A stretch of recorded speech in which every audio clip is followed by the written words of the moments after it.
Sahana Bhavatu, Sahano Gunatu, Saha Viryam Karavavahai, Tejasvinavati Tamastu Mavid Vishavahai. Om Shanti Shanti Shanti. May Brahman protect us, may he guide us and give us strength and right understanding. May love and harmony be with us all. Peace, peace, peace. And good evening to you. We are continuing with some of the lectures of Swami Abhedananda about the self. And this is chapter 4, if you're following along.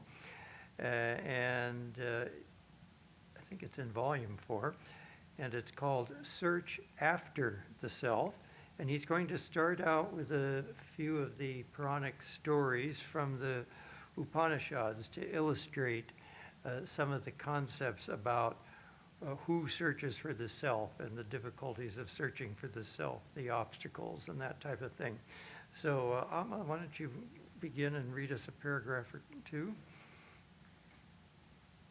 The ancient mythology of the Hindus, which resembles in many respects Greek mythology, describes how gods and demons took human forms and lived like human beings on this earth.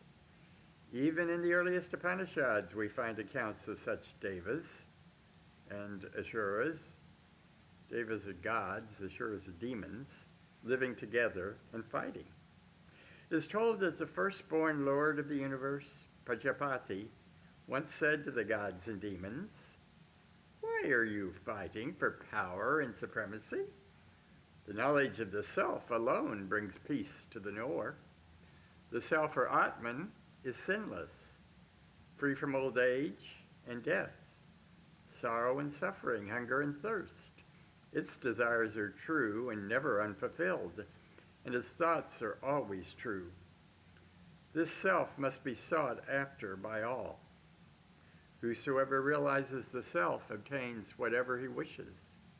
His desires are fulfilled, all powers come to him, and he becomes master of all worlds and of all the realms that exist on this earth, as well as in the heavens." So it's always good to remember that the best way to interpret such stories is to think of the gods and various other, the gods and the demons in this case, as various energies in the universe, and since we are the microcosm of the macrocosm, energies within us. So these are, you could say, the conflicting interests of ourselves. So we have these two tendencies within ourselves, the higher tendency searching after the absolute truth, and the lower tendencies which get distracted by the things in the world.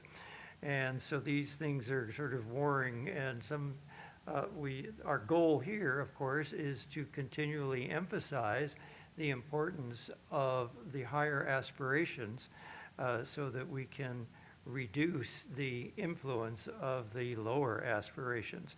So continuing to read the story of these two energies that are battling each other, let's continue with the next paragraph. The gods and demons, who were ambitious and unhappy, thought after hearing this that it was a very easy thing then to become lord of the world and master of everything. Here begins the story given in the Chandogya Upanishad, one of the oldest and most authentic writings on Vedanta. It belongs to the Samaveda, that portion of the Vedas which laid the foundation of the science of music in India. The scale of 7 notes was first used in the hymns of the Samaveda, which were put into music and chanted or sung during religious rites and sacrifices. The narrative tells that the gods and demons, being thus instructed by Prajapati, the firstborn of all creatures, were awakened to a desire to attain self-knowledge. They inquired among themselves how they could gain that knowledge.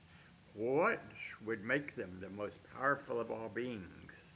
They were determined to search for that self, the Atman, by knowing which all worlds are obtained and all desires fulfilled. Now here we should understand that demons are not evil spirits, but they are like human beings strongly attached to the pleasures of the sense world. They know nothing of the higher ideals of life. They are materialistic in their views and think that the body is all in all, that everything is finished with the death of the body. They wish to rule over the whole universe, and their desires are never satiated. They always want more and struggle constantly for power and strength. Human beings with such tendencies are described in the Vedas as Asuras or demons, while Devas or gods are those who are spiritual, righteous, self-sacrificing, who do not consider earthly enjoyments and worldly pleasures to be the final aim of life, and whose ideal is to gain spiritual strength and spiritual power and to realize the absolute truth. So these kinds of stories indicate this sort of tug of war, you could say. In fact, there's one mythology that actually describes a tug of war, and it describes how the demons and asuras are forced into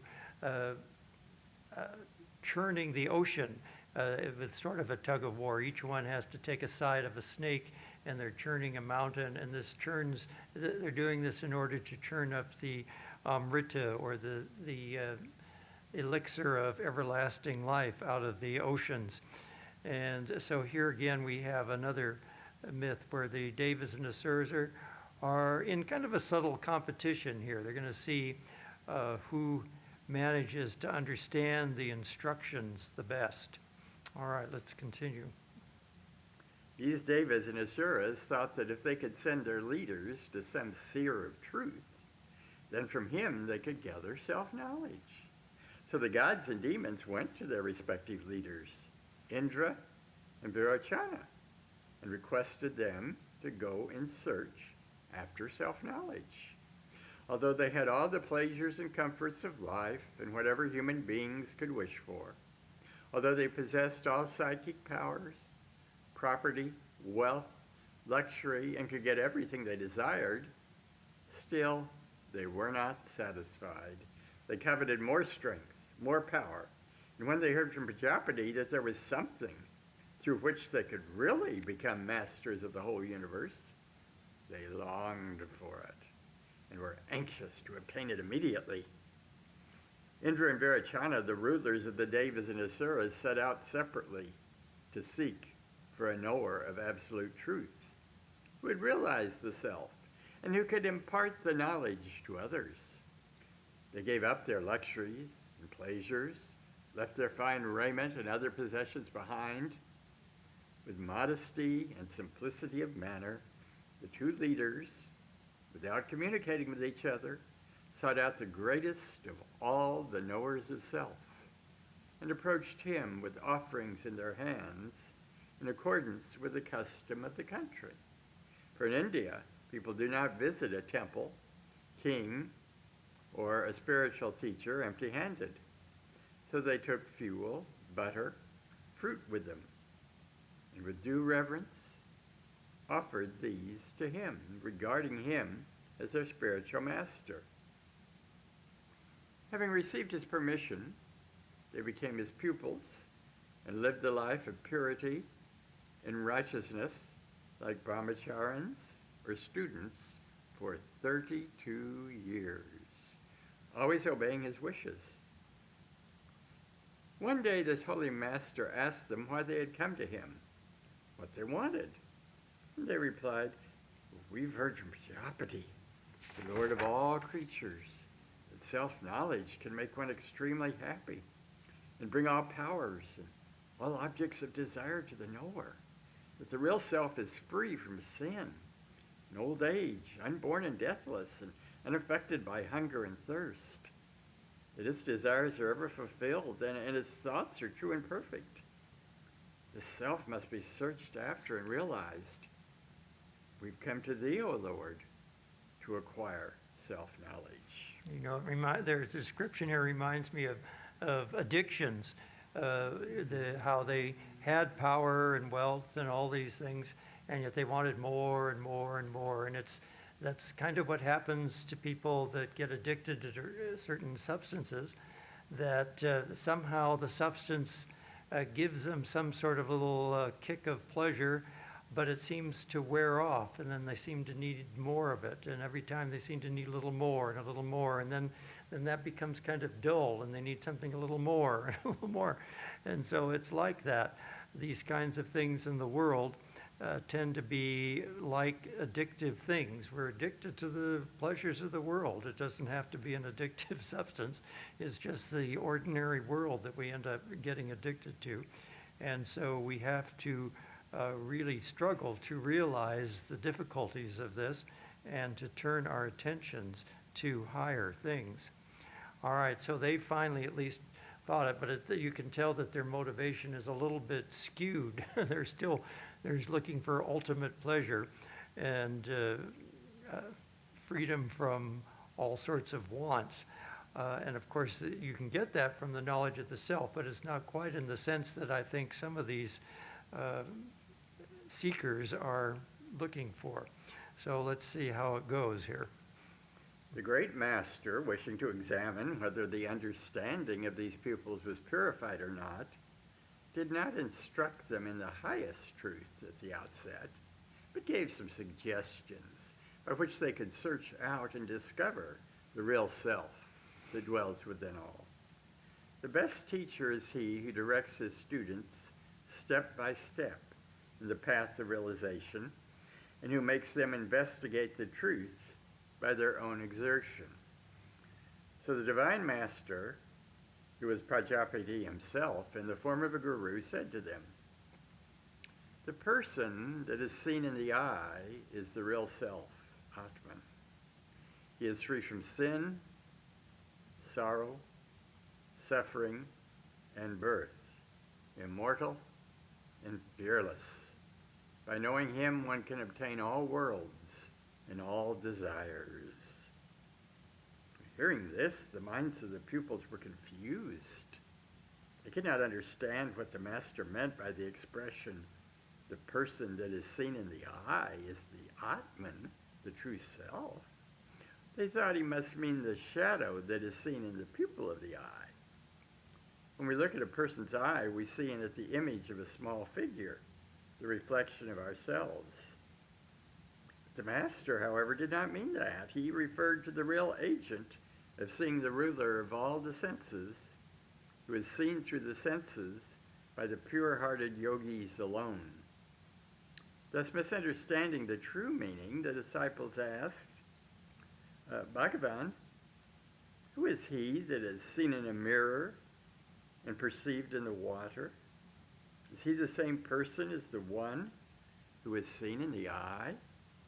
Now the master, knowing that his pupils had not understood the true spirit, replied, "This real self indeed is seen in all these. Know it and realize it." Furthermore, to test his pupils' power of understanding, he continued, "Go and look at yourself in a bowl of water. Come and tell me whatever you do not understand about the self." The obedient pupils went and looked in the water. Seeing the reflection of their bodies, they came back and said, "Oh, yes, sir, we've seen what you meant." The master asked, "Have you seen the self, or what?" And they answered, "We've seen ourselves all together, from head to foot, a perfect picture, why, even to the hair and nails."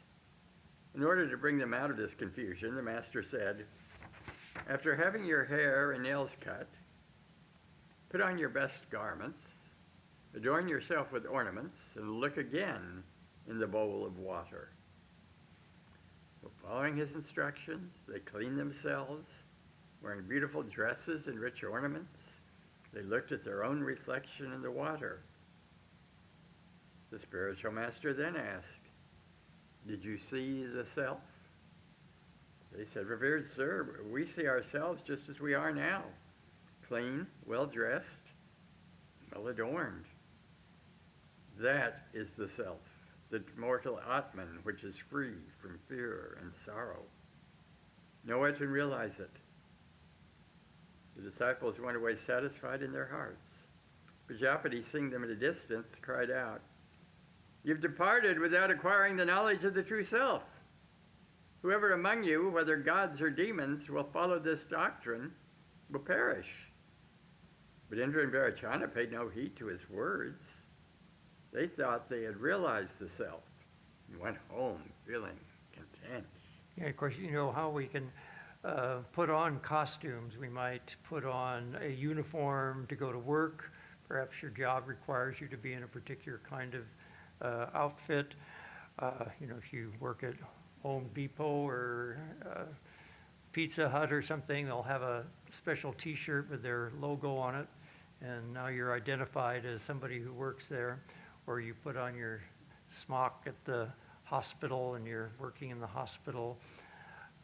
Or you're perhaps a professor. In the old days, you'd put on a coat and tie. They don't do that anymore. But anyway, so we dress differently for different occasions. If you're going to a Halloween costume party, you're going to put on a costume and pretend you're somebody else. So these external things are really not the real person. They're not the real self. You can cut your hair, you can paint your toenails and your fingernails, and you can put on makeup. You can tattoo your body. Doesn't really change who you are, it just changes your appearance. It's funny, this is a little bit off the topic, but when he was talking about seeing the reflection in the eye, it reminded me of one of the truly miraculous stories, the story of Guadalupe and the vision of Guadalupe. And if you analyze that garment that he was wearing that has the picture of her, you can see his reflection in her eye in that garment. It's quite miraculous. So that's kind of a nice thing to remember when you think about the reflection in an eye. You actually see Juan Diego's reflection in her eye on that garment. So it's truly one of those miraculous occurrences. But back to our story, we have Virachana and Indra, who at the moment seem to have failed to get the correct message about what this self with a capital S is. They're still thinking that it has something to do with their external appearance. And so we're going to see how this plays out and who finally discovers that they haven't quite got it right yet. So let's continue. Now, Virachana, who had understood that the body was the self, went to the Asuras, the demons, and preached the doctrine which he had learned. He taught them the most materialistic ideas, like those of the atheists and agnostics. The body is the self. The body alone is to be worshipped and served. By glorifying the self and serving the body, one becomes master of the worlds and obtains everything. The demons, following his instructions, became absolutely materialistic in their views and began to decorate and worship their gross physical forms. Now, even in the present age, many such demons are to be found in this world. Those who uphold atheistic, agnostic, and selfish doctrines possess demonic tendencies. They care for nothing but their own bodies and do not feel for others. They are not charitable, neither do they give alms to the poor. They have no faith in anything higher than their own material form. The demons of today offer no sacrifice to God. They decorate the body of the living or of the dead with flowers, perfumes, ornaments, and fine raiment, and vainly imagine that by thus worshiping the body, they will conquer the worlds. And it's interesting that people's appearance actually does affect their opinion of themselves and other people's opinions of them. I remember one person telling me that he was going into show business, and so he got a nose job. And he said his confidence level just changed like that. He was had a completely different personality and went on to have a very successful career, managing, emceeing shows in Las Vegas for something like 26 years. But it's interesting how somebody's appearance like that can change their outward characteristics. And of course, you can do that to yourself too. If you need to be in a more business-like mood, it helps to be in a more business-like attire. If you feel like being kind of lazy and relaxed, yeah, you can put on your sweatsuit and your loose pants or your pajamas or something and lounge around the house. But some people try to do business when they're in their pajamas, but I don't think their mental attitude is quite as sharp as it would be as if they were in an environment that was more conducive to being more businesslike. So our outward appearances do affect our appearances of our immediate self, but these are all just the apparent self. They're not the real self. We still haven't found the real self. And so this is fairly typical of these stories where the asuras are the more materialistic minded ones, and the devas are going to figure out that things aren't quite right here. So let's continue with finding out what they've discovered. The lord of the Devas, Indra, however, had better sense than the ruler of the demons. He went home, but he hesitated to preach before the gods. Remembering what the Lord of all creatures had described, that the Atman herself must be free from hunger, thirst, birth, death, and sorrow, that it is immortal and fearless, he said to himself, this body cannot be the true self, because it is subject to hunger and thirst.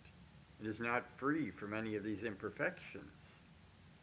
How could the master have meant by true self the shadow of this body, and the body is subject to birth, disease, and death? I see no good result from this doctrine. Thus dissatisfied, Indra determined to return to his master as a pupil, with offerings in his hand.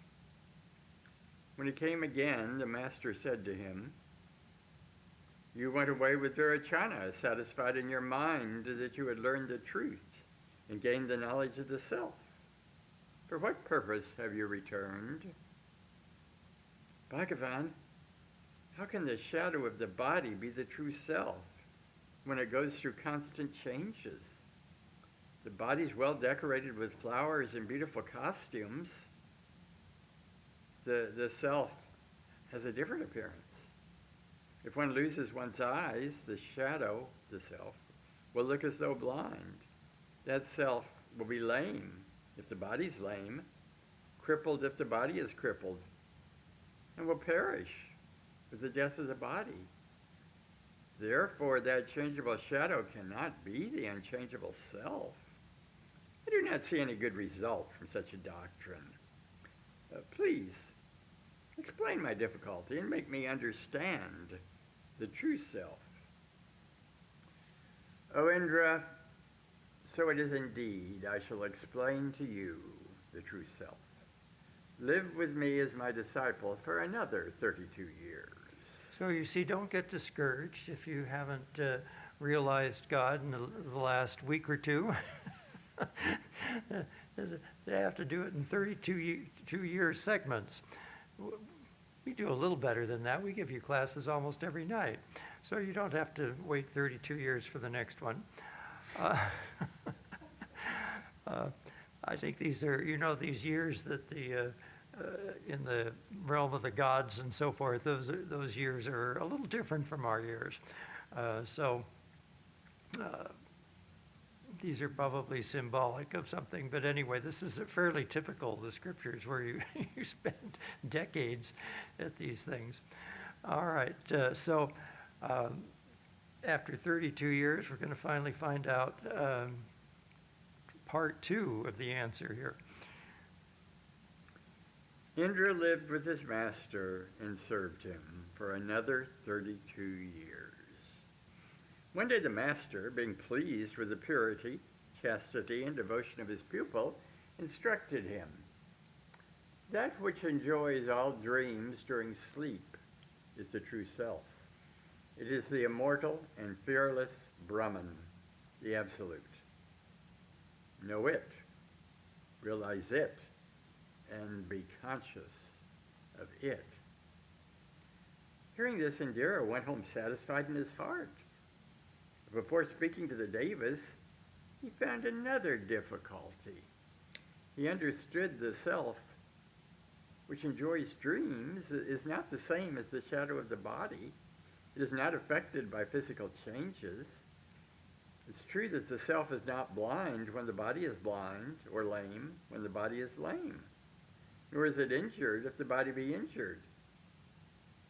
But how can the seer of dreams be immortal when it is subject to change and fear and suffers pain and unpleasant dreams? This thinking, he said, I do not see good in this doctrine. I must go again and ask my master concerning this perplexity. So Indra went to Prajapati, his spiritual teacher, the third time and questioned him thus: "How could that changeable seer of dreams be the true self, which is unchangeable, immortal, free from sin, hunger, sorrow, suffering, birth, and death?" "O Indra, you are right. I will explain to you again. Stay with me another 32 years. It's good they have a long lifespan. I used to teach math, and we'd call this successive approximations to the answer, just getting a little closer. So again, he's giving these various examples and to try to get across the idea of what the true self is. Again, the self, Brahman, God, all of these terms are really indescribable, and so he has to go about this by giving hints as to what it is and what it is not. And so the Indra is sharp enough to realize that it's something is true about what he said, but it's not the literal meaning of what he said. There's something deeper to this, and we're going to get closer and closer to this idea that we're looking for the essence of what it is that's behind the self. What is the seer? What is it that at the eye, what is it that controls the eye and controls the seeing of the eye and controls the dreaming of the dreamer and controls all the senses? Because it is not the ear that hears, it's not the eye that sees. So what is it? Who is it that is behind all of this? So after another 32 years, stay tuned, and we have the next answer. At the end of that time, the master said, "In sound sleep, that which enjoys perfect rest and sees no dreams, is the true self, or Atman, which is immortal." But Indra thought, how can that be the immortal self, which is not conscious of itself or of anything else? No knowledge or consciousness remains in this state. Everything is destroyed then. Did the master mean by self the destruction of all thoughts, feelings, sensation, consciousness, and knowledge? Well, in deep sleep state, we have neither feelings, nor dreams, nor sensations, nor consciousness of the body or the external world. You cannot understand how that state of annihilation could be the true self. So we came back and asked the question, "Bhagavan, dost thou mean the true self is the state of absolute annihilation of consciousness, knowledge, sensation, and feelings?" "No, this is not the true self." Now here we should notice how the great spiritual master gradually directs the mind of the disciple from the gross physical body through the abstract to the absolute. True self is the absolute, which is beyond all comprehension. If we start from this state of dreamless sleep, rising above all feelings, thoughts, and sensations, and if we can go still further, we shall find our true self. Now the master was extremely gratified to see his return and said, "Your understanding is profound. I will explain to you what true self is. Live with me for another 5 years and no more." Oh, well, we're getting better here. It's not gonna, you don't have to wait quite as long. So only 5 more years, and he'll finally give him the answer. So, see, we're not so slow after all. We're probably doing a little better than Indra was after, 96 years. He's finally getting around to getting the highest teaching, as he said, going from the more gross level to the more subtle level, to beyond that, to that which is behind everything that we see, that is beyond the subtle and the gross level. And so at the end of the 5 years, the master imparted the highest knowledge to his faithful pupil. Do you want to continue? This gross physical body cannot be the self. It is subject to death. In fact, it is constantly attacked by death. The life of the body is nothing but a series of deaths or changes. Every particle of the body is continually changing, and if that change stops for a second, the body will live no more. By death, this body is perpetually attacked. Death is always working in the body. The word body here includes all the sense organs. The organs of the senses are also subject to similar changes. Consequently, they are dying at every moment. The body is the abode or instrument of the self, which is immortal and without body. Through this instrument, the self or Atman comes in contact with the gross material world. If the true self does not manufacture the body, it cannot come in direct touch with the objects of the senses. The body therefore exists for the enjoyment of the self. I lost my place. It is the medium. Okay. It is the medium with which the self is wrongly identified, which thinks I am the body, and experiences heat and cold, pleasure and pain. But the ruler of the body is the self, while the body is its abode. Yes, and that's one of the easier spiritual attitudes to take towards the body, is that it's the temple of the self. It's the temple of the Atman. And so whatever care you give it, you're not doing it because you think the body needs to be glorified. You're doing it because you're taking care of the temple. You're taking care of the temple of the Atman. So you still eat correctly, and you take baths regularly, and you exercise and do the best you can to take care of the temple. And just like any other thing in the world, it disintegrates eventually anyway. It doesn't matter how good care you take of it. That temple of the Atman, just like a physical temple, will maybe last 100 years, maybe several thousand years, but it's not going to last forever. But while you're in the process, that's the attitude that you can take.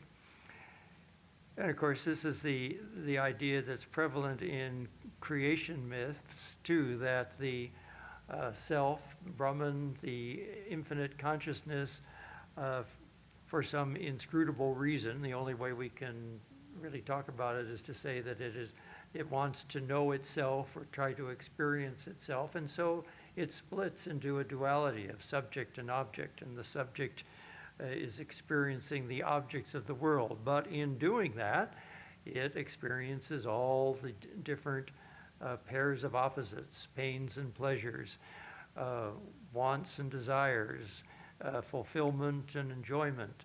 But all of these things are pairs of opposites, and they all tend to produce this illusion that the body and the mind are separate from the self, whereas they're actually instruments of the self to know itself. So let's go on and read more about this real agent. The real agent that perceives through the senses is the true self within us. Sensations are produced by the contact of material objects with the sense organs. The gross objects, having forms, cannot directly come in close contact with the self unless it manifests itself through the physical form of the body. But formlessness is the true nature of the body, of the self, who is the knower of this body. The enjoyer of sensations and the doer of all actions. The self, said the master, has no particular form. It dwells within the body without having any special shape. We should bear in mind that our true self is formless, although our body is with form. And then we should understand that the changes of the body do not affect the self. Since the self is formless, how can it be the same as the shadow of the body?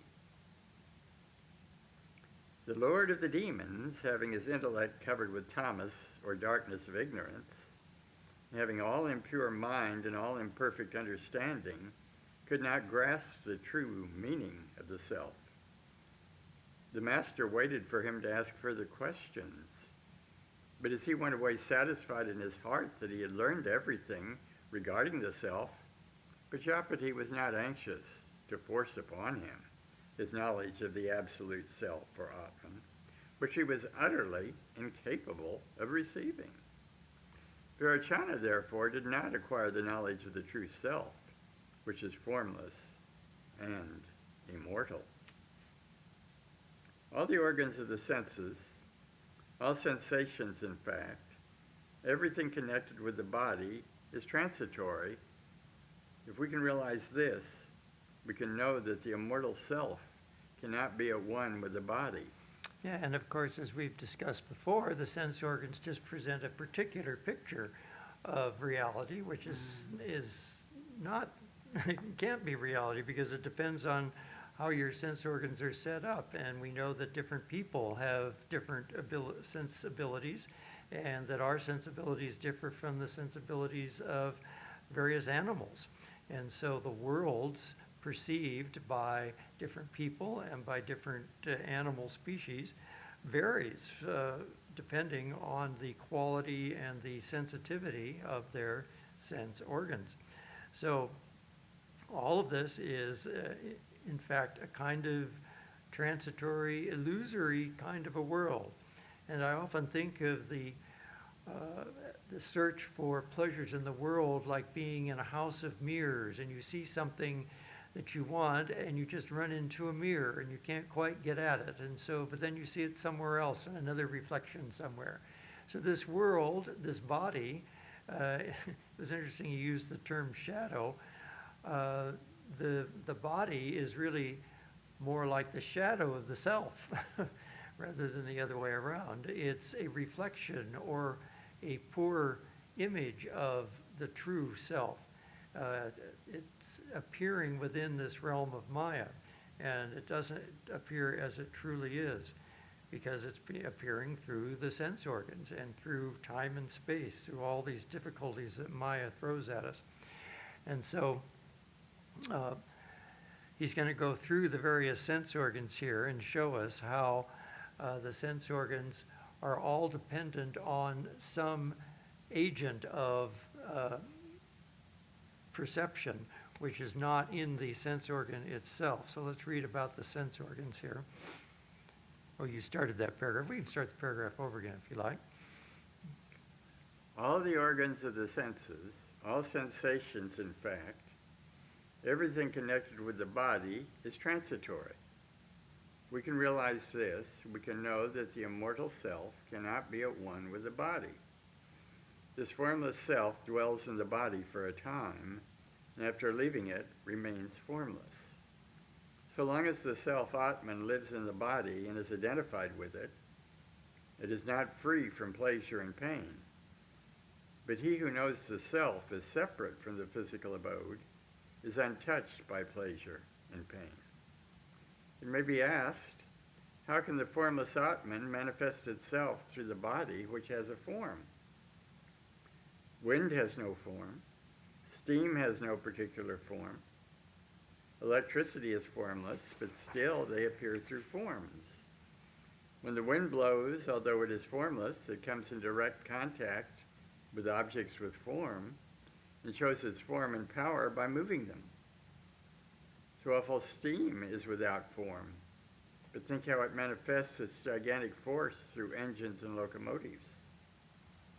The atmosphere is filled with electricity, which is imperceptible to our eyes and senses.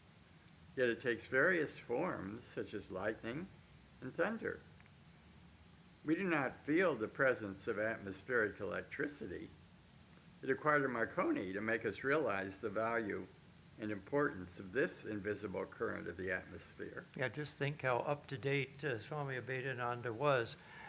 These would all have been topics of great interest to the people at that time. You know, the steam age had been in the last century, where engines could run with power unthinkable before, much more forceful than, say, instruments run by horses and oxen and things like that.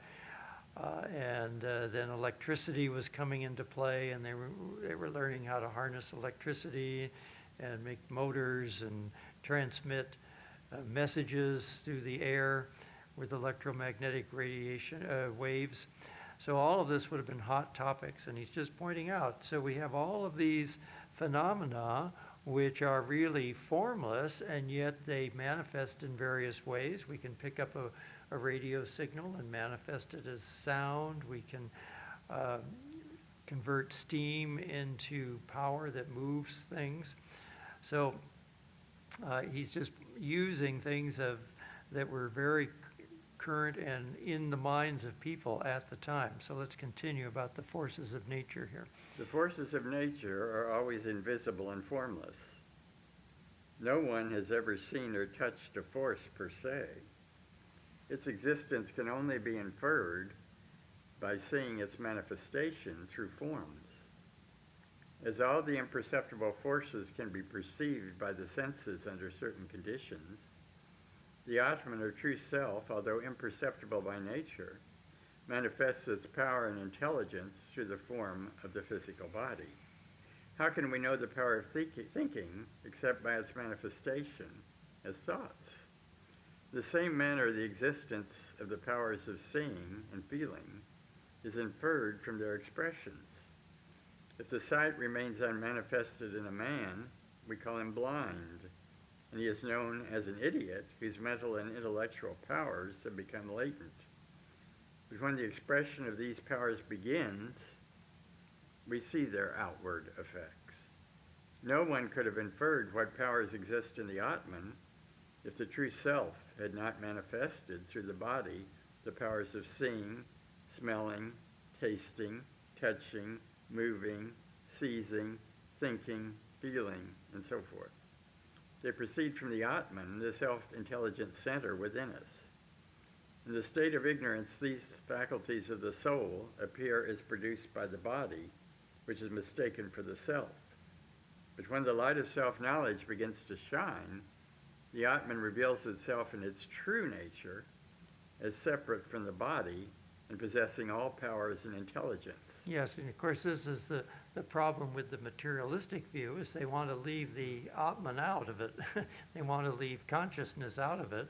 They want to get consciousness out of the physical matter. And they want to get, they think the sense perceptions are sort of the fundamental issue of consciousness, and so you can develop an artificial intelligence that can see and navigate. We can have cars that will drive themselves and sense sounds and forms and road conditions and so forth. But the thing that's behind our sense perceptions is the Atman. It's the fact that our true nature, which is one, it's one with Brahman, it's the infinite, undivided, unchanging reality. It's now manifesting in an apparent reality that is finite, divided, and changing. And so the world appears full of energy, which is striving to get back to the infinite, the undivided, and the unchanging.